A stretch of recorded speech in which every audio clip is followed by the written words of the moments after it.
ថ្ងៃនេះមកបញ្ចេញ account Mega Collector 4មួយដែលមាន Skin Legend 3គ្រាប់ Skin Collector រហូតដល់9គ្រាប់ account នេះគឺជា account ខ្មែរយើងទេបើនិយាយពី Skin 415 Skin នេះប៉ុន្តែមាន Skin Event ច្រើនអ្នកទាំងអស់គ្នាសិតតែ Skin ថ្លៃៗតែម្ដងបើនិយាយពីតម្លៃត្រឹមតែ$200ទេហើយយើងអាចចរចាគ្នាតាមនឹងបានអញ្ចឹងបើសិនជាអ្នកទាំងអស់គ្នាស្រឡាញ់អាច inbox ចូល page បាន account ទិញពីកន្លែងខ្ញុំទេអ្នកទាំងអស់គ្នាមិនបាច់ភ័យខ្លាចមានបញ្ហាទេគឺធានាសុវត្ថិភាពជូនលើការ retrieve តែម្ដងមិនថា account ទូចមិនថា account ធំគឺធានាគ្រប់ account យើងមកមើល all skin គឺមាន Legend 3គ្រាប់មាន Legend Saber អា Lucat ជាមួយនឹង Freya Tower អា Lucat K Garena Haya 11 Chu-K Aspirin របស់ Ruby Ducati Irithel Tower របស់ Agus Densetsu របស់ Angela Chang'e Aspirin Cloud Premium Ducati Leomon Harut Hunter x Hunter Xbox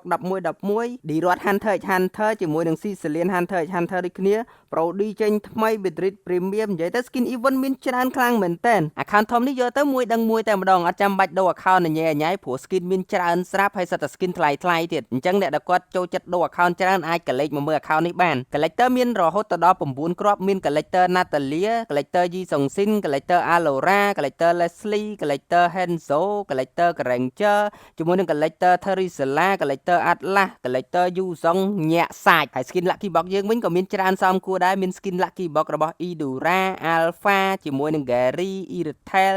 Odette ជាមួយនឹង Leslie ហើយ skin star មាសរបស់យើងក៏មាន2គ្រាប់ដែរមាន star មាសរបស់ Leslie ជាមួយនឹង Vel អា skin នេះពេជ្រ skin live bond skin zodiac អីហ្នឹងវាអត់សូវសំខាន់ទេព្រោះអ្នកទិញ account ថ្លៃៗភាគច្រើនគឺមើល skin event ដែលយើងប្រើលុយថ្លៃៗតែម្ដងអញ្ចឹងខ្ញុំអូសតិចៗឲ្យអ្នកនរគ្នាមើលហើយមើលតាមហ្នឹងទៅហើយអ្នកដែលគាត់ចង់លក់ account បញ្ញាប់លុយណាអាចយកមកលក់ខ្ញុំបានគឺខ្ញុំទទួលទិញចូល stock រហូតទេអ្នកនរគ្នាគ្រាន់តែថាពេលខ្លះខ្ញុំម្នាក់ឯងទៅរឿងយឺតតិចខ្ញុំតបភ្ញៀវផងខ្ញុំធ្វើវីដេអូផងខ្ញុំធ្វើ account ផងអញ្ចឹងអាចនឹងរឿង late គេនេះពេជ្រអីហ្នឹងមានច្រើនអញ្ចឹងអ្នកនរគ្នាអូសមើលត្រួសទៅ account នេះបើនិយាយពី skin សិតតែស្អាតគ្រាន់តែថាអ្វីដែល stir នោះគឺ recall អ្នកនរគ្នាអត់មាន recall ពេជ្រទេមានតែ recall event ផ្សេងអញ្ចឹងយើងអាចចរចាតម្លៃគ្នាតាមនឹងបានហើយអ្នកនរគ្នាមើលទៅ skin ច្រើនខ្លាំងមែនតើយើងយកទៅអត់ចាំបាច់ដូរ account ញ៉ៃបន្តិច